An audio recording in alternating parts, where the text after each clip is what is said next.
요즘 주변에서 아시는 분이 요양원에 입원하셨다는 이야기를 한 번쯤 들어보셨을 겁니다. 거동이 불편하거나 치매가 심한 어르신들에게 꼭 필요한 곳이 요양원이라고도 하지만 내 노후에는 절대 가고 싶지 않은 곳이기도 할 것입니다.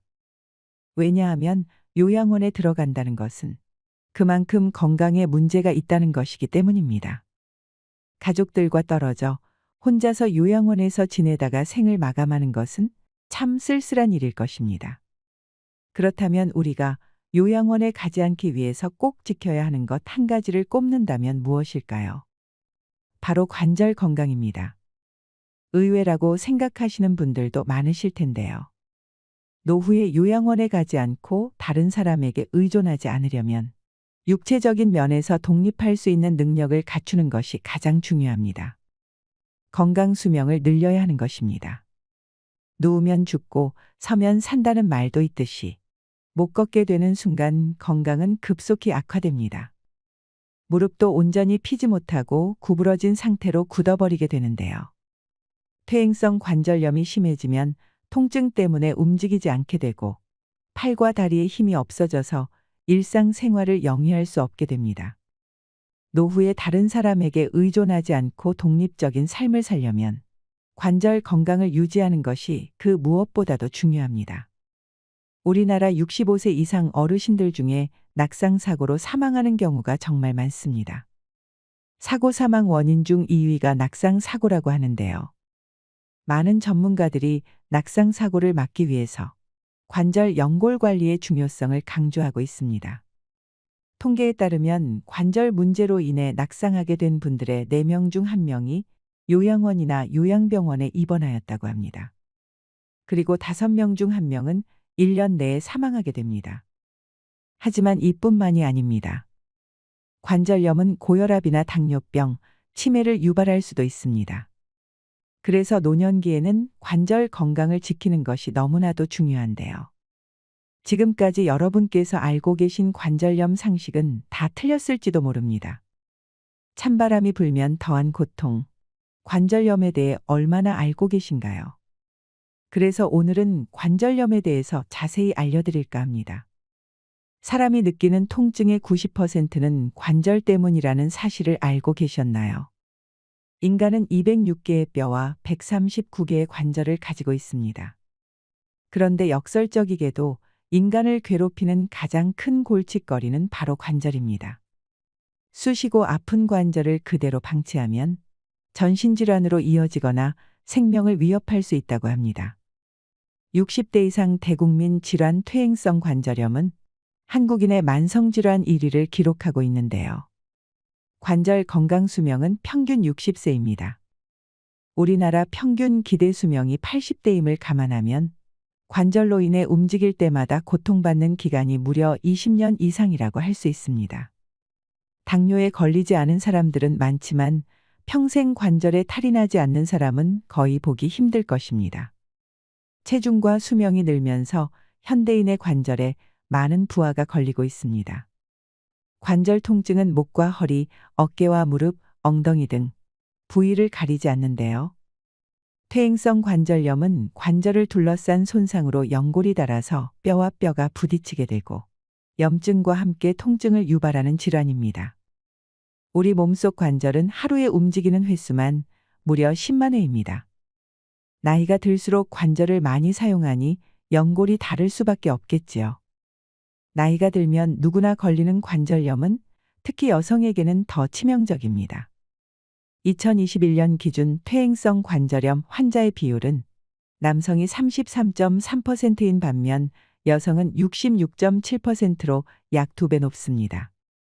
퇴행성 관절염 환자 10명 중 7명이 여성으로 관절을 보호하는 여성 호르몬이 갱년기를 기점으로 급감하면서 발병이 급증하게 되는 것입니다. 먼저 퇴행성 관절염을 방치하면 절대 안 되는 3가지 이유를 말씀드리겠습니다.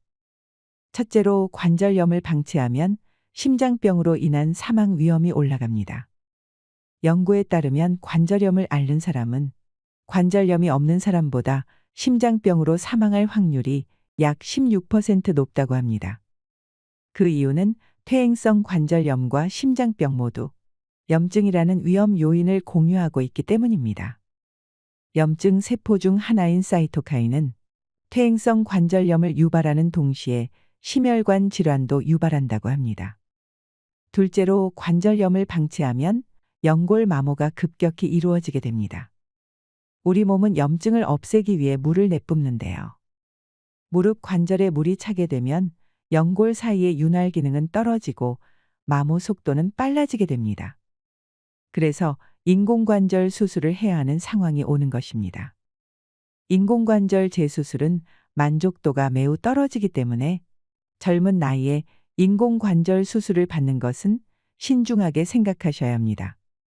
셋째로 관절염을 방치하면 치매에 걸릴 위험이 높습니다.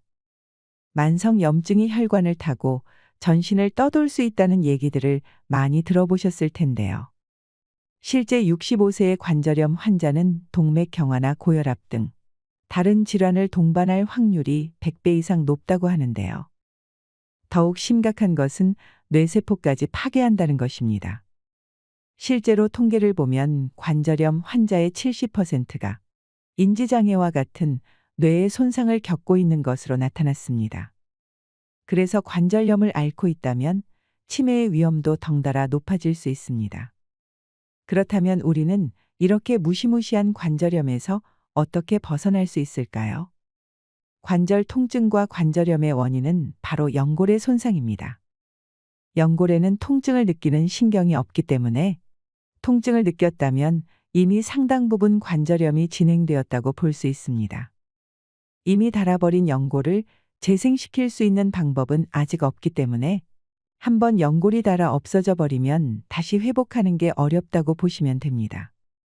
연골은 혈관이 없어서 영양분을 공급받지 못하는 소모성 기관인데요. 평생 3mm만 사용 가능합니다. 특히 퇴행성 관절염을 잘 관리하지 않으면 연골이 더 빨리 닳습니다. 따라서 원래 가지고 태어난 연골을 잘 관리하고 유지하는 것이 매우 중요합니다. 다음으로 관절 연골 건강을 지키는 방법에 대해 말씀드리겠습니다. 연골을 파괴하는 강력한 위험 인자는 MMP입니다. MMP란 관절 조직의 분해 효소입니다. MMP는 조직 재생 및 조직 형성 등의 필수적인 역할을 담당하지만 과도해지면 조직 내의 콜라겐이 분해되어 염증과 섬유와 종양 등의 질환을 유발합니다.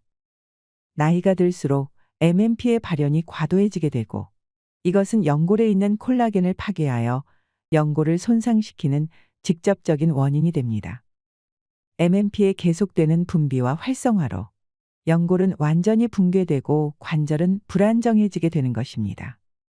따라서 연골을 손상시키는 직접적인 원인인 MMP를 케어해야 합니다. 관절을 분해하는 이 MMP를 잡을 MMP 저격수가 바로 타이보 추출물입니다. 브라질 아마존강 유역에서 자생하는 타이보 나무에서 추출한 원료인데요. 타이보의 놀라운 효능에 대해서는 방송에서도 종종 다루어졌고 의사들 사이에서 그동안 회자되어 왔기 때문에 이미 알고 계신 분들도 많을 것입니다. 타이보 나무는 신의 은총을 받은 나무라고 불리며 잉카 제국 때부터 원주민들은 이 타이보 나무를 만병통치약처럼 여겼다고 합니다. 타이보 나무 한 그루에서 유효 성분 0.1%밖에 안 되는 극소량만 추출 가능한 귀한 원료입니다. 우리나라 식약처로부터 관절 및 연골 건강에 도움을 줄 수 있음을 공식적으로 인정받은 성분이기도 합니다. 실제로 무릎 관절이 불편한 한국인을 대상으로 타이보 추출물 인체 적용 시험을 진행하였는데 기능성 원료인 타이보 추출물을 섭취하고 12주 경과 후 관절의 통증과 뻣뻣함이 눈에 띄게 감소하는 것을 확인할 수 있었다고 합니다. 또한 기능성 원료인 타이보 추출물의 동물 시험 결과 섭취 4주 후 대조군 대비 무릎 연골의 두께가 유의하게 개선되었고 염증성 사이토카인과 통증 또한 감소하는 것을 확인할 수 있었다고 합니다. 관절염을 예방하기 위한 분들뿐만 아니라 관절염으로 오랫동안 고생하고 계시는 분들께도 큰 도움이 되는 연구 결과입니다. 평소에 무릎, 어깨, 허리 통증에 바람 잘 날 없으셨다면 타이보 추출물의 도움을 받아보시길 바랍니다. 하지만 그 전에 올바른 타이보 추출물을 선택하기 위해서 꼭 체크해야 할 사항이 있습니다. 첫째로 타이보 추출물의 지표 성분인 베라트릭산 함량을 확인해야 합니다. 관절, 연골 건강을 위한 기능성을 인정받은 것은 타이보 추출물에 있는 핵심 성분인 베라트릭산 덕분입니다. 베라트릭산 함유가 정확하게 명시되어 있는지와 그 함량을 꼭 확인하시길 바랍니다. 둘째로 핵심 성분을 손상 없이 추출할 수 있는 저온 추출 공법을 사용했는지 확인하셔야 합니다. 불순물 없이 손상 없이 핵심 성분을 잘 추출했는지 보셔야 합니다. 셋째로 타이보 추출물 원산지가 브라질산인지 확인하세요. 타이보 원물을 한국에서 추출해야지만 브라질산이라고 표기가 가능합니다. 예를 들어 인도에서 추출하면 인도산, 미국에서 추출하면 미국산으로 표기해야 하는데 원물을 그대로 한국으로 가져와서 한국에서 추출했는지가 중요합니다. 마지막으로 식품의약품안전처로부터 인정받은 건강기능식품인지 확인하세요. 기타 가공품, 고형차, 캔디류들은 기능성을 인정받지 못합니다. 시중에 건강기능식품이 아닌 건강식품이라는 이름으로 판매되고 있는 제품이 많습니다. 건강기능식품인지 꼭 확인하세요. 마지막으로 타이보 추출물로 정말 잘 만들어진 좋은 제품을 하나 추천드리겠습니다. 위 4가지 조건을 모두 갖춘 제품이 프로멜리스 관절연골엔 타베트리 제품인데요. 식품의약품안전처로부터 인정받은 관절 및 연골 건강에 도움을 줄 수 있는 건강기능식품으로 베라트릭산 함량이 8.46mg이고 미국, 호주, 한국, 세계 3개국의 특허를 받은 저온 추출 공법으로 제조하였습니다. 타이보 추출물 원산지는 브라질이며 한국에서 공정을 진행하였습니다. 프로멜리스는 한국에서 브라질까지, 브라질에서 아마존까지 타이보 나무를 찾아 추출하여 원료부터 추출까지 총 372시간 오랜 시간 공들여 프로멜리스 관절연골엔 타베트리를 완성하였다고 하는데요. 또한 세계 최초 국내 유일 개별 인정형 원료인 타이보 추출물뿐만 아니라 뼈의 형성과 유지에 필요한 비타민 D와 정상적인 면역 기능에 필요한 아연 등 비타민과 미네랄까지 추가 배합하여 총 13중 기능성을 인정받았다고 합니다. 좋은 제품을 만들기 위한 노력이 아낌없이 들어간 믿을 수 있는 제품입니다. 여러분, 전국 팔도를 누비는 파이팅맨 이정용 씨를 아시나요? 이정용님의 팔도를 걷는 비결, 바로 프로멜리스 관절연골엔 타베트리입니다. 더보기와 댓글에 링크를 남겨둘 테니 필요하신 분들께서는 도움받아 가시길 바랍니다. 더 자세한 내용이 궁금하시다면 프로멜리스 타베트리, 프로멜리스 관절연골엔 타베트리라고 검색해보세요. 나이 들어 요양원에 가지 않고 독립하여 노후를 건강하게 보내려면 관절 연골 건강, 이것 한 가지만 꼭 기억하셨으면 좋겠습니다. 이상으로 시니어를 위한 모든 것, 시니어 연구소였습니다.